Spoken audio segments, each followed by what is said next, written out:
Handling rejection as a professional tarot card consultant. It's only a matter of time before somebody comes up to you and they're going to tell you something that you don't want to hear.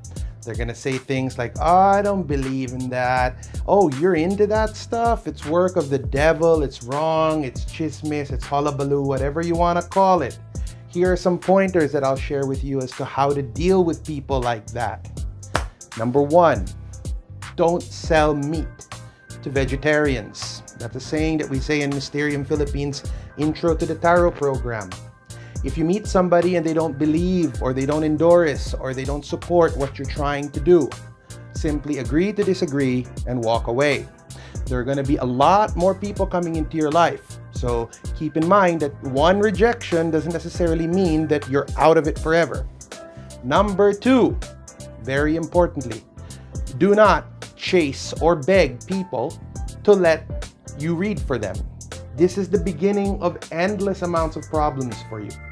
If you chase clients, they're going to think that you are desperate. And if they feel you're desperate, this is where abuse comes into play from clients. In my 25 years of reading the tarot, I've been abused by more than one client, and I've realized that a negative tarot experience was going to end me a lot quicker than the money that they're going to give me. So for number two, do not chase clients. Number three, most importantly, do not give free readings. People who get free readings from you usually don't value what you're doing. They usually disrespect your time, your energy, and your effort, and they are the worst of critics. They don't take your time seriously. They treat you as if you're some sort of commodity, and they sometimes won't even say thank you. If people are serious about wanting to experience the tarot with you, the only way of doing this would be through a professional appointment. This is where an individual would sit down at an agreed upon time for an agreed upon rate. So that being said, these three rules will save you a lot of headaches. And remember, just because one person said that they're not interested doesn't mean that there aren't going to be other people who are interested. All you need to do is keep your chin up. And more importantly, boundaries are very, very important. I've been practicing the tarot for the past 25 years, so these kind of experiences are things that I want to personally impart to each and every one of you so that you don't have to go through what I went through. There was even a time in my life where I said to myself, I didn't want to read the tarot anymore, all because of one bad client. Do not let this happen to you. Practice proper boundaries.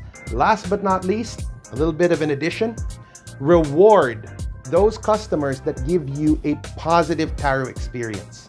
I've had clients that made me feel so good about myself as a reader, I would reach out to them and I would tell them, hi Joni, it was really a pleasure having a reading with you, and if ever you need me, I am here for you by appointment. The boundaries professionally are very important, but knowing that your clients gave you a positive impact, it gives you more than enough to want to continue reading. So if you have a positive client that made you feel good, ask them for a review, remember their birthday, send them a nice Christmas card. Heck, me, for my positive clients, the ones that I personally like, it's not unheard of that they would get a gift from me or a discount for my readings. It's because I like showing that kind of love to the clients I work with. Now, another thing to keep in mind, just to wrap up today's episode, is something that I learned from this beautiful book, Book Yourself Solid. And it's called Your Red Velvet Rope Policy. And how does this work?